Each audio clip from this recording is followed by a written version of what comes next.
William Carey ఒక గురి కలిగి జీవించేవాడు. ఏంటో తెలుసా మీకు? ఒక చిన్న చెప్పుల షాప్ ఉంటే ఆ చెప్పుల షాప్లో కూర్చొని ప్రపంచ పటాన్ని తన కళ్ళ ముందు పెట్టుకొని ప్రపంచ దేశాల కోసం ప్రార్థన చేస్తూ ఉండేవాడు. ఎవరో తెలుసా? చెప్పులు కుట్టేవాడు. పెద్దగా చదువుకోలా. అలా చెప్పులు కుట్టేటటువంటి ఒక కోబ్లర్ ప్రపంచ పటాన్ని చూసి ఖాళీ సమయంలో ప్రపంచ దేశాల కోసం ప్రార్థన చేస్తూ ఉండేవాడు. అలా ప్రార్థన చేస్తూ ఉన్నప్పుడు ఎందుకో తన కళ్ళు, తన దృష్టి భారతదేశం మ్యాప్ మీద పడింది. ఆ భారతదేశాన్నే చూస్తూ దాన్ని గురిగా పెట్టుకొని ప్రతిదినం ప్రార్థన చేసేవాడు. దేవా, ప్రపంచంలో ఉన్న ప్రతి ఒక్కరిని ప్రాణంగా ప్రేమించావు, ప్రపంచాన్ని సృష్టించావు. మనిషిని సృష్టించిన దేవుణ్ణి మరచి మనిషి సృష్టించిన దేవుణ్ణి పూజిస్తూ సుఖము, సంతోషము, సమాధానం లేకుండా జీవిస్తున్నారు.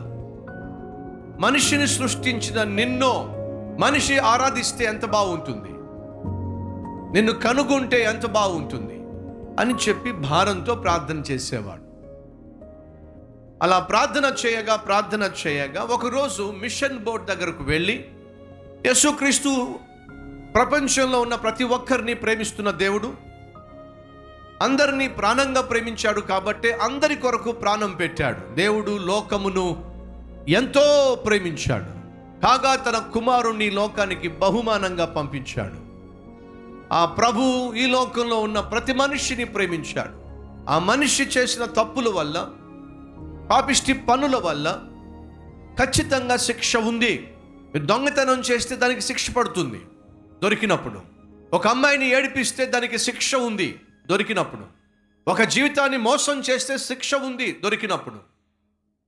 దొరికితే శిక్ష పడుతుంది. కానీ ఈ రోజుల్లో దొరకకుండా మోసం చేసేవాళ్ళు, దొంగతనం చేసేవాళ్ళు, ఇతరుల జీవితాలతో ఆటలాడేవాళ్ళు ఎంతమంది లేరు? మరి వారిని ఎవరు శిక్షిస్తారో? ఖచ్చితంగా శిక్షించేవాడు ఉన్నాడో. ఎవరు? ప్రపంచాన్ని సృష్టించిన దేవదేవుడు. అనగా ఈ లోకంలో నీతిమంతుడు లేడు, ఒక్కడు కూడా లేడు. మనం అందరం కూడా ఏదో ఒక తప్పు చేసేవాళ్ళమే. అలా అందరం తప్పు చేస్తూ ఇష్టానుసారంగా జీవించడం వల్ల కష్టాలు, నష్టాలు కొని తెచ్చుకుంటున్న వాళ్ళమే. కానీ దేవుడు నిన్ను నన్ను ప్రేమించి మన జీవితాలను మార్చి నూతన వ్యక్తులుగా తీర్చి తన బిడ్డలుగా మనలను చూడాలి అనే ఆశతో ఈ లోకానికి వచ్చాడు. మనకు రావాల్సిన శిక్ష అంతటిని కూడా తన మీద వేసుకున్నాడు. మనందరినీ కూడా క్షమించటానికి తాను శిక్ష భరించాడు. ఎవరైనా యేసుక్రీస్తును విశ్వసించినట్లయితే వారు చేసిన పాపాలన్నీ క్షమించబడతాయి, వారు నూతన వ్యక్తులుగా మార్చబడతారు. ఈ అద్భుతమైన సత్యం ప్రతి ఒక్కరికి తెలియాలి అనేది విలియం కేరీ యొక్క ఉద్దేశం. మిషన్ బోర్డ్ దగ్గరకు వెళ్ళి భారతదేశంలో ఉన్నటువంటి ప్రజలకు వారిని ప్రాణంగా ప్రేమించే లోకరక్షకుడు ఉన్నాడు, వారి పాపముల నిమిత్తము తన ప్రాణాన్ని దారపోసినటువంటి లోకనాథుడు ఉన్నాడు అనే సత్యము తెలిస్తే బాగుంటుంది అని అంటే ఆ మిషన్ బోర్డు వాళ్ళు చెప్పారు, దేవుడు ఒకవేళ వారికి సత్యాన్ని గ్రహింపచేసి సువార్తను అందించాలి అంటే ఆయన ఏదో ఒక మార్గాన్ని కనుగొంటాడులే, నువ్వు అంతగా పెద్దగా టెన్షన్ పడాల్సిన అవసరంలా అని చెప్పి విలియం కేరీని నిరుత్సాహపరిచారు. విలియం కేరీ ఒక గురి కలిగి మన దేశం కోసం ప్రార్థన చేస్తూ వచ్చాడు. ప్రభువా, భారతదేశానికి వెళ్ళి నీ ప్రేమను గూర్చిన సువార్తను అందించటానికి సువార్థికులను పంపించమంటే వాళ్ళు నిర్లక్ష్య వైఖరి కనపరుస్తున్నారు. ప్రపంచంలో ఉన్న ప్రతి ఒక్కరికి నీ ప్రేమను గూర్చిన సువార్త తెలియాలి. ప్రతి ఒక్కరూ చేసిన పాపముల నిమిత్తము శిక్ష భరించిన దేవుడు ఉన్నాడు అనే సత్యము తెలియాలి. ఎలా ప్రభువా? ప్రార్థన చేస్తూ ఉన్నాడు భారతదేశపు మ్యాప్ చూస్తూ. ఇప్పుడు దేవుడు చెప్పిందాడు తెలుసా? ఎవరో వెళ్ళాలి అని చెప్పి నువ్వెందుకు అంటున్నావు? నువ్వే బయలుదేరు అని చెప్పాను.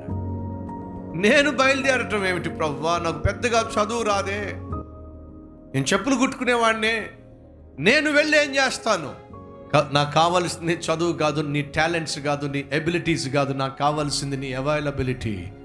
నువ్వు నాకు అందుబాటులో ఉంటే చాలు, నువ్వు నాకు దొరికితే చాలు, నువ్వు నాకు లోబడితే చాలు, నిన్ను ఆ దేశానికి తీసుకుని వెళ్తా.